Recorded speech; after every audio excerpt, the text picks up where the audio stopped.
Right here in front of me are my dinners for Monday through Friday in my busy household. Each one of these meals is less than $20.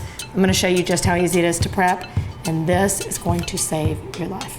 My theory is you're not really saving time if you're gonna spend 10 hours prepping all these meals when you could just spend 2 hours every night. I've got it down to where minimal to no pre-cooking is required. We can prep a week's worth of meals in just a couple hours. First up, Greek-style turkey meatballs with green beans and tomatoes. This dinner is gonna be served with pita bread and a little tzatziki-inspired dip. Y'all, this is so good.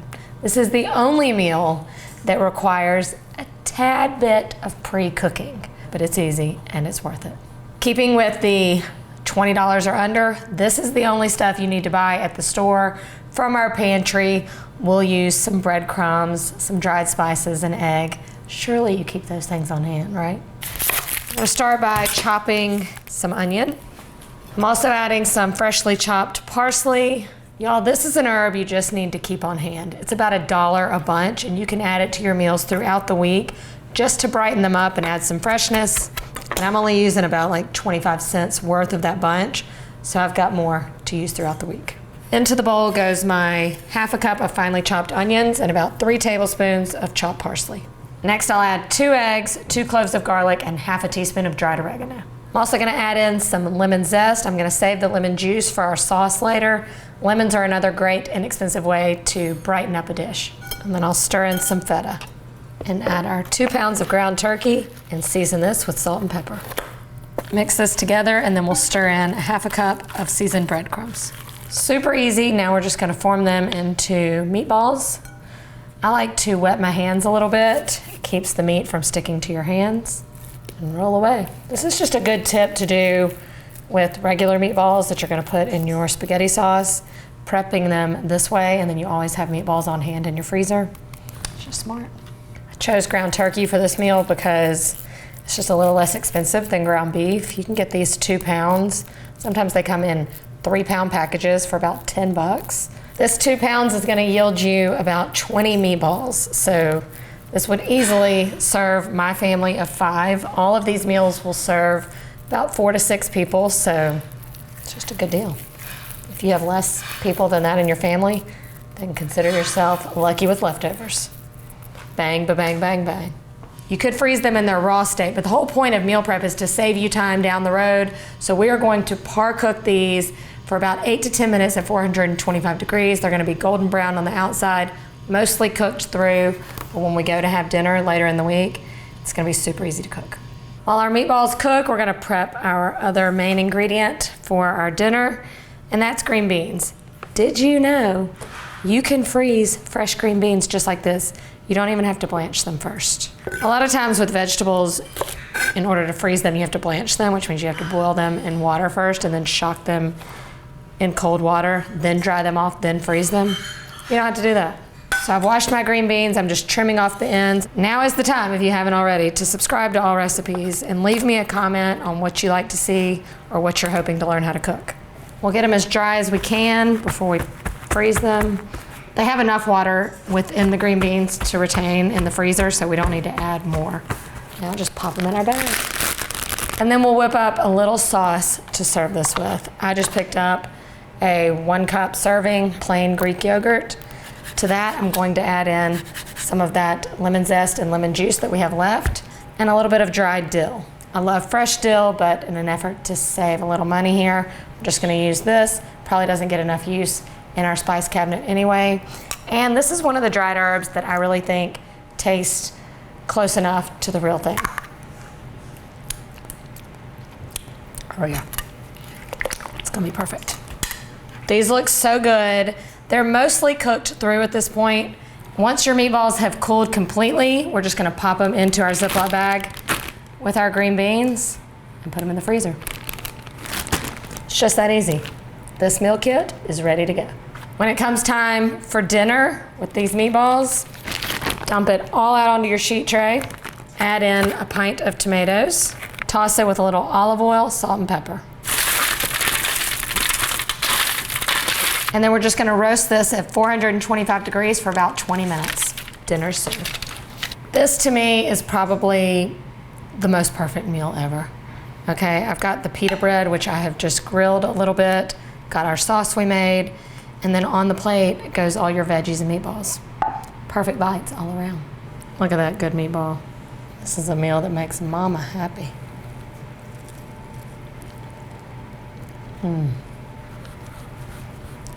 I just love it. And this would really make me happy on a Monday night when I didn't really have to cook. You know what I mean?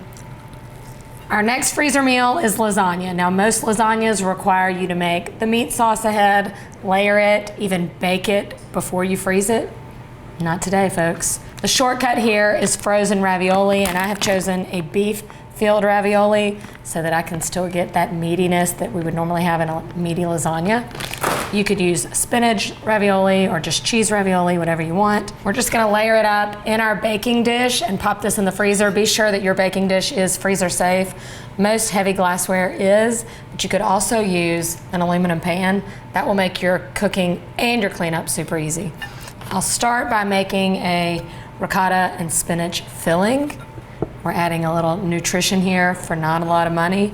We're starting with just a box of frozen spinach. This is about $1. Ball it up and squeeze out all the juice. To this, I'm going to add a 15-ounce container of ricotta cheese, a little salt, pepper, and garlic powder, and 1 egg to bring it all together. And that's the most work you have to do for this dish. So I'm gonna lightly spray the sides of my pan. Now we just layer it up, starting with about half a jar of your sauce. If you want to make your own sauce for this, if you want to go through those extra steps, you do you, but don't say I didn't warn you. In goes our ravioli. I'm going to place them pretty close together because we like our pasta.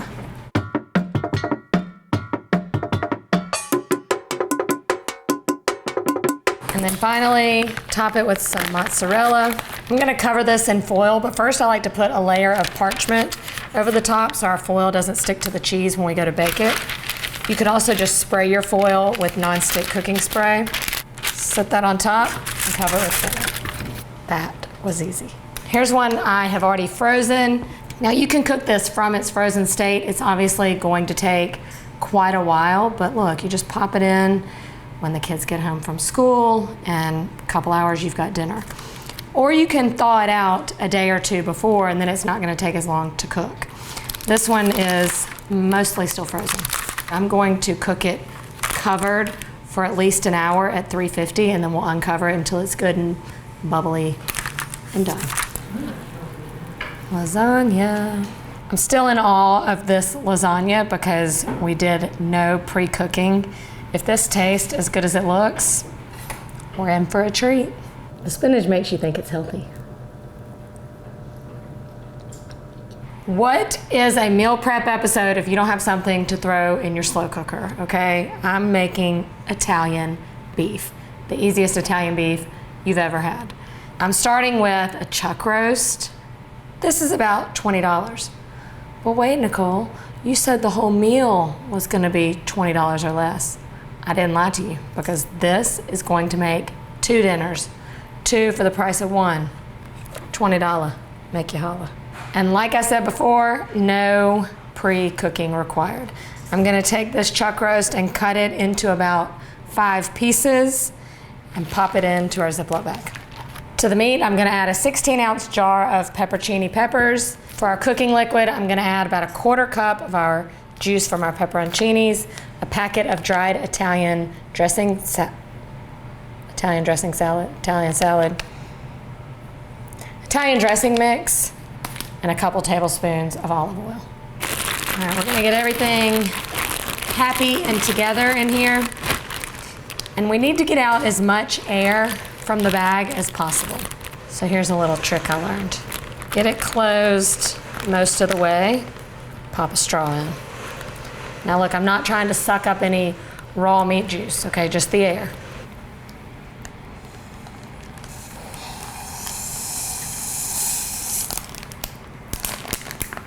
Lay it in your freezer flat to save space and for easier thawing. Here's my frozen, partially thawed. If you've pulled it out the night before and just left it in your fridge, it's gonna be workable to where at this point, all you have to do, put it in your slow cooker on low for pretty much the whole day, 8 hours or so till it's falling apart. If you don't have that much time, you can do it on high for half the time. Locked and loaded. It's time for that Italian beef. Oh, wait till you see this meat.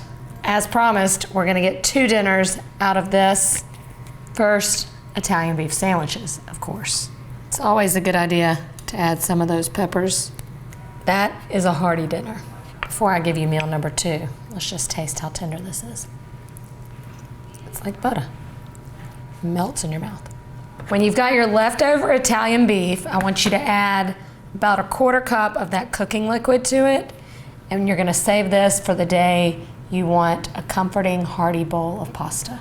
These are your leftovers that are gonna create the most perfect, delicious tomato sauce. Once you do this, you will do this every time you make a pot roast. Whenever you're ready to cook it, you're just gonna add it to a pot, stir in a can of crushed tomatoes, a 6-ounce can of tomato paste, and about 1 cup of water. I'm gonna add 1/2 teaspoon of basil and let this simmer. Actually, make that 1.5 to 2 cups of water. Just whatever you want the consistency of your tomato sauce to be. The amount of leftover meat you have is gonna vary, so you're gonna need to taste it for seasoning before you add salt and pepper. Just a touch. This really is the secret to making a fast pasta sauce that tastes like it's been simmering all day. If you've learned one thing from this episode, let it be this. It's as good as the sauce I make every Sunday, I'm telling you. Next up is a slow cooker meal that is anything but boring. It's my Thai chicken curry. This comes together in just a matter of seconds using a combination of a few store-bought items with some stuff you probably have on hand in your pantry. I'm gonna start by chopping up some veggies. A little bit goes a long way here, so this is how I keep the cost of this meal down. Got 1 sweet potato, 1 bell pepper, and 1 onion. To our veggies, I'm gonna add a can of chickpeas that we have drained and rinsed. Add your protein without adding an expensive meat. Next, I'm gonna cut up my chicken. I'm using a pound of chicken breast because they happen to be on sale. You could also use chicken thighs here. Now we're just gonna make a delicious curry sauce to pour over our meat and veggies. Starts with a little coconut milk. To that, I'm gonna add 2 tablespoons of red curry paste. This is gonna add a kick to it, but it's not gonna be overwhelming. But if you don't want that much spice, just cut this in half. And then I'm gonna add 3 tablespoons of creamy peanut butter. Next, I'm gonna add 2 tablespoons of brown sugar and the juice of 2 limes. Finally, I'm gonna add in a 1/2 teaspoon of dried ginger, dried garlic, and some salt. Whisk it together. Simply pour this into our bag. You wanna freeze this flat in your freezer so it doesn't take up so much space and it's easier to thaw out later. It's also helpful to label your bags with whatever else you need to add to it and what to cook it on. When it comes time to cook our curry, if you remembered the day before and just kind of put it in the fridge overnight, it'll partially thaw to where it makes it easier to dump into your slow cooker. Pop the lid on. This is going on high for 4 hours. To round out this meal, I'm also cooking rice. If you are not freezing your rice, you're missing out. Anytime I cook rice for my family, I make twice as much as I need and freeze the rest. This makes dinner time so easy when I can't think of another side to have with whatever we're eating. There's always rice in the freezer. And it is way cheaper to make your own rice than to buy those pre-cooked bags of rice. You'll cook rice just how you normally do, and then you are going to lay it out on a sheet tray and let it cool completely before we bag it up. Once your rice has cooled completely, you'll pop it in a Ziploc bag in whatever kind of portions y'all like. This will be great for 3 or 4 servings. And then just thaw, heat, and eat. The easiest way I have found to reheat your rice is to just do this in the microwave. So we're gonna just break it up into a bowl.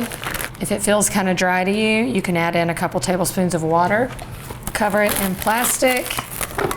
Pop it in the microwave for about a minute. You might need to stir it, add in another 30 seconds or so. The residual moisture that's on the rice is going to steam. It's gonna be perfect. Hot and steamy rice is the perfect vessel for this curry. For a finishing touch, if you have a couple dollars to spare, you can top it with some optional ingredients. I'm gonna do some cilantro. You could also do some green onion or peanuts or a combination of all of it. This is sit-down restaurant quality for fast food prices. Look at that perfect bite. This is one you're gonna wanna add to your weekly rotation. It's getting cold outside. Let's round out this meal prep with a good, cozy, hearty stew. I'm making Brunswick Stew. This could not be easier. You can cook this in your Instant Pot, in your slow cooker, or just on your stovetop. So easy. We're gonna start by chopping up an onion. We'll add our onion and garlic to a bag. Then we're gonna toss in frozen corn and frozen lima beans. These are classic to a Brunswick stew. Now we're gonna add in our meat. I'm doing a combination of chicken thighs and boneless pork chops. Any pork that you would use for barbecue works fine here. You could also use pre-cooked chicken and pork and toss it in. This is gonna cut down your cook time down the road. We're on a budget today, so I chose some inexpensive cuts here. I'm gonna leave these in pretty large portions, and then as it cooks, it'll shred up nice and easy. I'm gonna season this up with a teaspoon of salt and a half a teaspoon of pepper. Finally, I'm adding in a cup of a smoky barbecue sauce and some crushed tomatoes. We're gonna freeze all this together, and then when we go to cook it, that's when we'll stir in our chicken stock. We don't wanna add this part to the freezer. It's just gonna freeze into an ice cube. Here's the one I have frozen, and it's mostly thawed out. You can notice when I labeled it, I went ahead and added the instructions to add the 1 quart of chicken stock, just in case I forget. For this one, I'm gonna put it in a pot on my stovetop, get those good smells roaming the halls. If you're doing this on the stovetop, you can add the quart of chicken stock, but if you're doing it in the slow cooker, add only about half that quart. Our soup is cooked, it smells so good. I'm gonna pull out some of these big chunks of meat and shred them with a fork. You could also do it right here in the pot and then just add it back into your pot. Let's get cozy. You might even have a little budget to spare for some rolls or garlic bread or a salad. That's good soup. You will definitely be thanking yourself when you take time to prep these meals, and your wallet will thank you as well. I hope you'll give one of these meals a try and let me know when you do. In the meantime, when it comes to prepping for a week's worth of meals for $100, you can cook that.